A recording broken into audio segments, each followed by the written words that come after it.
नमस्कार, आप सभी का स्वागत है एनडीटीवी राजस्थान पर और मैं हूं आपके साथ शुभेंदु सिंह। सरस्वती नदी भारतीय उपमहाद्वीप की एक प्राचीन नदी है जिसका उल्लेख वैदिक ग्रंथों में भी मिलता है। इसे सभ्यता की जननी और ज्ञान की प्रेरणा स्रोत के रूप में भी जाना जाता है। हालांकि आज ये नदी अपने भौतिक रूप से विलुप्त मानी जा रही है और इसे बहते हुए किसी ने नहीं देखा, लेकिन इसके अवशेष और भूगर्भीय प्रमाण देश के अलग अलग हिस्सों में पाए गए हैं। आप और इसको जरा समझते हैं, क्योंकि इसमें आपको ग्राफिक्स के जरिए दिखाने की कोशिश करते हैं पहले, उसके बाद आपको एक रिपोर्ट भी दिखाएंगे। लेकिन कैसे इसका जो महत्व है इतना खास है, जरा आप ये जानिए कहां कहां से होकर के सरस्वती नदी गुजरती है। ये नदी पंजाब, हरियाणा, पश्चिमी राजस्थान और गुजरात से होकर के बहती है और अरब सागर में कच्छ की खाड़ी में जाकर के सरस्वती नदी मिल जाती है। आज तक इस नदी को बहते हुए किसी ने भी नहीं देखा है। टेक्टोनिक परिवर्तन से लगभग 5000 सालों पहले ये लुप्त हो गई थी। सरस्वती नदी हिमालय से निकलती थी और ये नदी पंजाब, हरियाणा, पश्चिमी राजस्थान और गुजरात से होकर के बहती थी। अरब सागर में कच्छ की खाड़ी में जाकर के ये नदी जाकर के मिल जाती थी, लेकिन आज तक इस नदी को बहते हुए किसी ने भी नहीं देखा।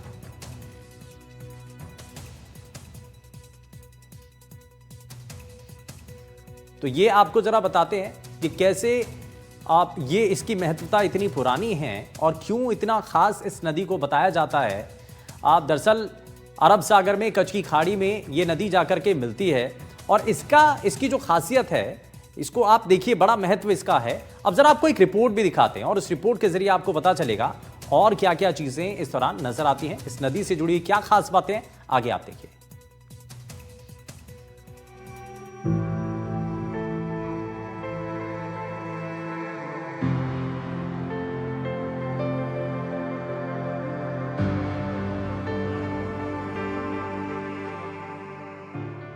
देश की नदियों की जब बात आती है तो जबान पर गंगा और यमुना का नाम आता है, क्योंकि आमतौर पर इन्हीं नदियों से लोग वाबस्ता रहते हैं। वजह यह है कि ये नदियां आज भी बहती हैं, लेकिन एक नदी का नाम और आता है जो आज लुप्त तो हो चुकी है, लेकिन लोगों की जबान पर, उनके जहन पर, उनके दिल में आज भी कायम है। वो नदी है सरस्वती नदी। ज्ञान की देवी सरस्वती के नाम पर रखा गया है इस नदी का नाम। और ये नदी एक जमाने में रेगिस्तान से भी बहा करती थी। इसका उद्गम स्थल गढ़वाल से, हिमालय से है और हिमालय से होती हुई ये नदी रेगिस्तान में आती थी और राजस्थान के बीकानेर और जैसलमेर, बाड़मेर, इन इलाकों से होती हुई ये अरब सागर में जाकर मिलती थी। ये सरस्वती नदी का इतिहास है। सरस्वती नदी को बहुत पवित्र नदी भारत की संस्कृति में माना गया है और ये बीकानेर राजस्थान का वो अहम इलाका था जहां से सरस्वती नदी बहा करती थी। इसके कई एविडेंस मिले हैं, कई प्रमाण मिले हैं, जहां जियोलॉजिस्ट ने अपने रिसर्च में साबित किया है कि सरस्वती नदी बीकानेर से ही बहती थी। बीकानेर राजस्थान का ऐतिहासिक और सांस्कृतिक शहर, और ये शहर सरस्वती नदी से जुड़ा हुआ है। भूगर्भीय अध्ययनों और ऐतिहासिक संदर्भ के मुताबिक प्राचीन समय में सरस्वती नदी का प्रवाह थार के मरुस्थल से होकर गुजरता था। बीकानेर इसी थार क्षेत्र का हिस्सा है और ये संभावना है कि इस क्षेत्र की समृद्ध सभ्यता और संस्कृति को सरस्वती नदी के जल ने सींचा होगा। ये जो अपनी वैदिक सरस्वती है, ये सरस्वती के किनारों पर ही प्रस्फुटित हुई, ऋचाएं जो हैं अवतरित हुई इस किनारे पर, और फिर यह जो नदी थी इसके कारण से ही, सरस्वती की नदी के कारण ये वैदिक जो सभ्यता है वो सारस्वत सभ्यता भी कहलाती है। ये बीकानेर क्षेत्र का जिसको आज अभी और नई संसद में भारत का अखंड मानचित्र लगा है, उसमें सौवीर क्षेत्र बताया है। तो ये सौवीर हम बीकानेर के लोगों का क्षेत्र है और इसी क्षेत्र में सरस्वती का और प्रवाह था। हम जहाँ बैठे हैं बीकानेर में, इसी स्थान पर सरस्वती एक धारा बहती थी, यानी उसकी 4 धाराएं, उनमें से दूसरी धारा यहाँ बहती थी। तो इस प्रकार यह इसके किनारे जो है कृषि, पशुपालन, आभूषण, नगर नियोजन और नाव व्यापार आदि, ये सारे यहाँ पर विकसित हुए। वैज्ञानिक अनुसंधानों और उपग्रह के लिए गए पिक्चर्स के हिसाब से सरस्वती नदी के पुराने मार्ग का पता लगाया गया है, जिसमें बीकानेर क्षेत्र को भी शामिल किया गया है।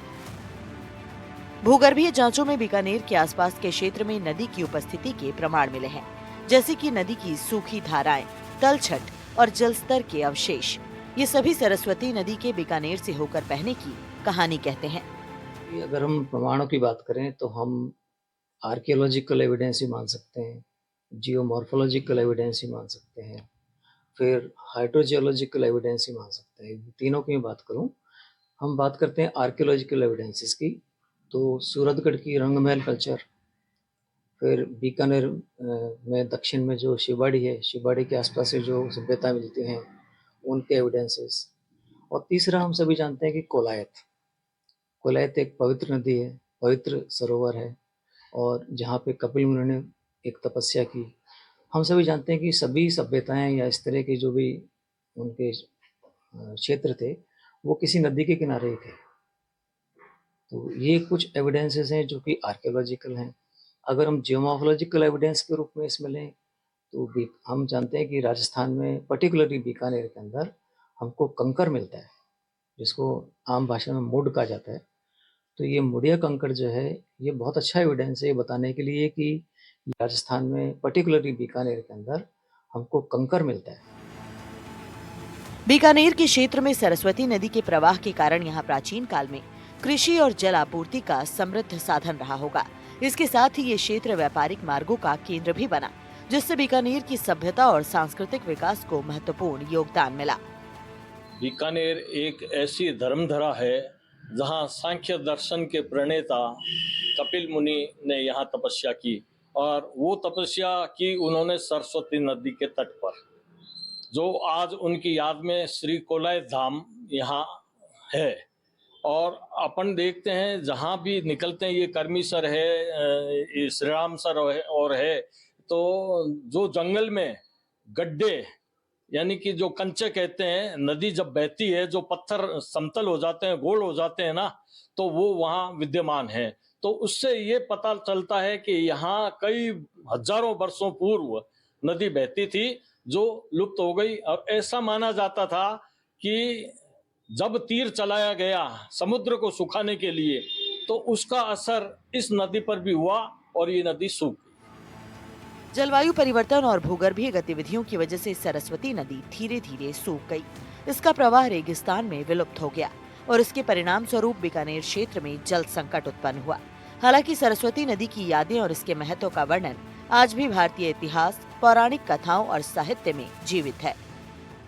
पद्मश्री प्रोफेसर श्रीधर हरिवाकणकर, उनके नेतृत्व में एक सरस्वती खोज यात्रा निकाली गई, जिसमें मेरे पिताजी शांति नारायण जी श्रीमाली उस यात्रा में सहभागी रहे। उन्होंने साथ में वो सफर तय किया और उसमें उन स्थानों को चिन्हित किया गया जहां जहां से सरस्वती बहती है, और उसमें बीकानेर एक प्रमुख स्थान था। बाद में सैटेलाइट के थ्रू, इसरो की मदद से सैटेलाइट्स के थ्रू ये प्रमाणित हुआ कि धरती के नीचे पैलियो चैनल्स हैं जिनमें से सरस्वती नदी के अंतः सलिला होने के प्रमाण मिले, और वो सब कुछ प्रूव हुआ। और इसको इतने बड़े स्तर पर काम किया गया कि ये जब कंप्लीट हो गया ये काम सैटेलाइट रिसर्च का, क्योंकि उसमें उन्होंने डेटा एनालिसिस, इमेजिंग और सैटेलाइट्स, इन तीनों का उपयोग किया, और उसकी एक तस्वीर उस समय के हमारे प्रधानमंत्री श्री अटल बिहारी वाजपेयी के कार्यालय में भी मौजूद थी। तो ये साहित्यिक प्रमाण भी इसके मौजूद हैं, साथ ही साथ इसके वैज्ञानिक प्रमाण भी मौजूद है कि इसी रास्ते से सरस्वती नदी बहती थी। सरस्वती नदी का धार्मिक महत्व भी काफी ज्यादा है। वैदिक काल में सरस्वती को पवित्र नदी माना जाता था, जिसका जिक्र ऋग्वेद में भी मिलता है। इसी नदी के पानी का सेवन करते हुए ऋषियों ने वेद रचे और वैदिक ज्ञान का विस्तार किया, लेकिन इस नदी को आज तक किसी ने बहते हुए नहीं देखा। पौराणिक कथाओं में तो आज भी इस नदी का बहुत महत्व है, लेकिन अब ये नदी धरती से विलुप्त हो चुकी है और अब धरती पर इसका सिर्फ नाम ही बचा है। अब आपको बताते हैं कि सरस्वती नदी कहाँ से निकलती थी और कहाँ-कहाँ से इस नदी का बहाव हुआ करता था। तो सरस्वती नदी हिमालय से निकलती थी। ये नदी पंजाब, हरियाणा, पश्चिमी राजस्थान और गुजरात से होकर बहती थी। अरब सागर में कच्छ की खाड़ी में जाकर मिलती थी। आज तक इस नदी को बहते हुए किसी ने नहीं देखा। टेक्टोनिक परिवर्तन की वजह से लगभग 5000 बीपी में ये लुप्त हो चुकी है। सरस्वती नदी और बीकानेर के ऐतिहासिक संबंध से हमें ये सीख मिलती है कि कैसे प्रकृति और मानव सभ्यता का आपसी संबंध होता है। बीकानेर के इतिहास में सरस्वती नदी ने एक महत्वपूर्ण भूमिका निभाई और इसके अवशेष हमें हमारी समृद्ध विरासत को संरक्षित रखने की प्रेरणा देते हैं। बीकानेर में भी जब सरस्वती नदी बहा करती थी, उस वक्त यहाँ की भी एक सभ्यता थी। उस जमाने में ये जांगल प्रदेश कहलाता था। जांगल प्रदेश में सरस्वती नदी बहती थी और उसकी दास्तान आज भी कायम है, जिसके प्रमाण हमने आपको दिखाए। और ये तमाम दरख्त, ये सरजमीन, ये पूरा इलाका ये कहता है कि सरस्वती ने हमें बहुत कुछ दिया है। और यही वजह है कि सरस्वती नदी और माता सरस्वती के आशीर्वाद से बीकानेर ज्ञान की नगरी भी कहलाता है। एनडीटीवी के लिए कैमरामैन राजेश छंगानी के साथ डॉक्टर नासिर जैदी, बीकानेर।